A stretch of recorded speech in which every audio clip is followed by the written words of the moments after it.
మీరు చేసిన తప్పులను కప్పిపుచ్చుకోవడం కోసం ఆ విధంగా షోప్ ఆ యాక్టివిటీస్కి పాల్పడటం అనేది ఈ తెలంగాణ ప్రజలకు చేసిన ద్రోహమా కాదా వాళ్ళు ఒకసారి ఆలోచన చేసుకోవాల్సిన అవసరం ఉంది అధ్యక్ష.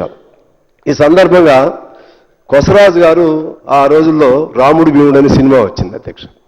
రాముడు భీముడు సినిమా ఎన్టీ రామారావు గారు అందులో హీరో.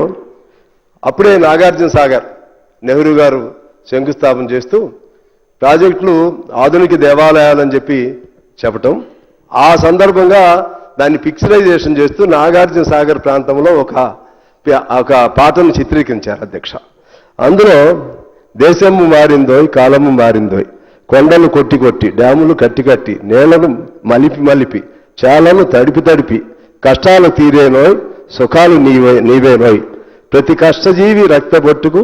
అది అంటే అప్పుడు వాళ్ళు ఊహించింది ఏంటంటే ఇక మనకు స్వాతంత్రం వచ్చింది, ప్రాజెక్టులు వస్తున్నాయి, ఇక అంతా మంచిగా జరుగుతుంది అనేటువంటి ఒక ఫీల్ గుడ్ ఆ నేపథ్యంలో అటువంటి పాట రాయటం జరిగింది అధ్యక్ష. ఇవాళ ఏం జరుగుతున్నాయి? ఇవాళ ప్రాజెక్ట్ అంటేనే ఏటీఎంలుగా ముద్రీకరించబడ్డాయి. దానిలో దురదృష్టం ఏంటంటే అధికారులు కూడా భాగస్వాములు అవుతున్నారు. అధికారులకు ఇష్టం లేకపోతే వాళ్ళకి ఏదో ఉంటుంది కదా, ఒక లెటర్ వాళ్ళ డిసెంటో లేకపోతే వాళ్ళకి సంబంధించిన ఫైల్ లెటర్ పెట్టడము, లేకపోతే వాళ్ళ అభిప్రాయం భిన్నమైన అభిప్రాయం పెట్టడం జరగాలి. కానీ చెప్పే ధైర్యం లేదు, చేసే పరిస్థితి లేదు. వాళ్ళని కూడా ఈ ముగ్గులో దించేస్తున్నారు. మొన్న ముగ్గురు అయిపోయారు. మురళీధరన్ గారు, ఇంకా పేర్లు చెప్పకూడదు అనవసరం, ముగ్గురు ఇప్పుడు కూడా జైల్లో ఉన్నట్టున్నారు. అదేవిధంగా సీనియర్ ఐఏఎస్ పేర్లు కూడా ఇందులో దానిలో మెన్షన్ చేసి వాళ్ళపైన కూడా యాక్షన్ తీసుకోవాలని చెప్పి రిపోర్ట్లో ఉంది అధ్యక్ష. అంటే ఇది మనం ఒకసారి అధికారులు కూడా వారికి స్వేచ్ఛ ఇవ్వాలి. మన సిస్టమ్ లెజిస్లేటర్, ఎగ్జిక్యూటివ్, జ్యుడిషియరీ దేనికి దానికి విడివిడిగా ఫంక్షన్ చేయాలి. కానీ వాళ్ళ జరగట్లేదు అధ్యక్ష. లెజిస్లేచర్ని, జ్యుడిషియరీని అలాగే ఎగ్జిక్యూటివ్ని అన్నింటినీ కంబైన్ చేసేసి ఒక్కళ్ళ తంబు ఇంప్రెషన్తో లేకపోతే ఒక తంబు రూల్ ద్వారా పరిపాలన చేయాలనుకున్నప్పుడు ఈ ప్రాబ్లమ్స్ వస్తూ ఉన్నాయి. ఆ రోజుల్లో శంకరన్ గారు లాంటి వాళ్ళు, జయభారతి రెడ్డి గారు లాంటి వాళ్ళు, లేకపోతే ఇప్పుడు కూడా మనకున్న జయప్రకాష్ నారాయణ లాంటి వాళ్ళు అనేక మంది అధ్యక్ష ఆ రోజుల్లో ఐఏఎస్ అంటే ఇలా ఉండాలి అని ఆదర్శంగా ఉండేవాడు. నేను అందరూ ఐఏఎస్ని అంటలేదు, కానీ ఎప్పుడైతే ప్రెషర్స్కి లొంగుతారో అటువంటి వాళ్ళు జాగ్రత్తగా ఉండాల్సిన అవసరం ఉందని. ఎందుకంటే మీరు 30 ఏళ్ళు ఉండాలి, అధికారంలో ఉన్నటువంటి వాళ్ళు 5 ఏళ్ళు, ప్రజలు అధికారం అవకాశం ఇస్తే ఇంకొంతకాలం ఉంటారు.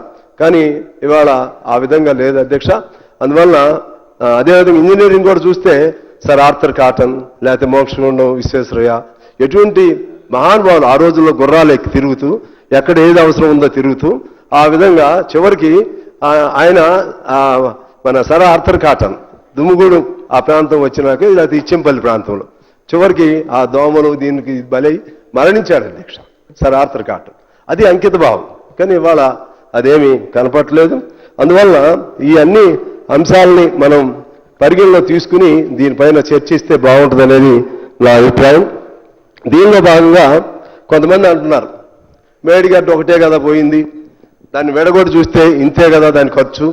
ఇది కరెక్ట్ కాదు. మేడిగడ్డ, అన్నారం, సుందిళ్ళ వెడగొట్టి చూస్తే ఖర్చు తక్కువే, కానీ యాజ్ ఏ హోల్ మొత్తం కాళేశ్వరంగా చూస్తే ఎంత ఖర్చు ఉంటుంది. వాళ్ళు అనొచ్చు ఎల్లంపల్లి నుంచి మల్లన్న సాగర్ కానీ లేకపోతే కొండపోచం సాగర్ కానీ లేకపోతే ఇటువంటివన్నీ అవి ఎప్పుడైనా ఉపయోగంలో ఉంటాయి, అవన్నీ తీసేస్తే ఇది ఇంతే కదా అని. అసలు అవి తీసేసి ఎల్లంపల్లి రాజశేఖర రెడ్డి గారి కాలంలో, మిడ్ మానేర్ పివి నరసింహారావు గారి కాలంలో కట్టారు. ఆ విధంగా అవన్నీ కూడా వాళ్ళ ఖాతాలో వేసుకున్నారు. కాకపోతే మల్లన్న సాగర్ అప్పుడు ఒక టీఎంసీ ఉండేది, దాన్ని పెంచారు. ఈ విధంగా చేసి తద్వారా వీటన్నిటిలో ప్రాజెక్టు ఎక్స్పెండిచర్ ఎస్కలేషన్ ఎంత పెరిగింది అది మనం చూడాల్సిన అవసరం ఉంది. మేడిగడ్డ ఎంత ఉంది ఇదని కాదు. దానిలో ఆనాడు అక్కడైతే ప్రాణహిత అయితే 37,000 కోట్లు, మొదట్లో 17,000 కోట్లు, తర్వాత 37,000 కోట్లకి అది రీఎస్టిమేషన్లో వచ్చింది అధ్యక్ష. దాన్ని మార్చడం వలన 80,000 కోట్లు చిల్లర వచ్చింది, తర్వాత 1,00,000 కోట్లు అయింది. ఇప్పుడు ప్రజెంట్ వాల్యూలో 1,40,000 కోట్లు ఆ ప్రాజెక్ట్ అని చెప్పి ఇందులోనే కాగ్ రిపోర్ట్లో పొందుపరచడం జరిగింది.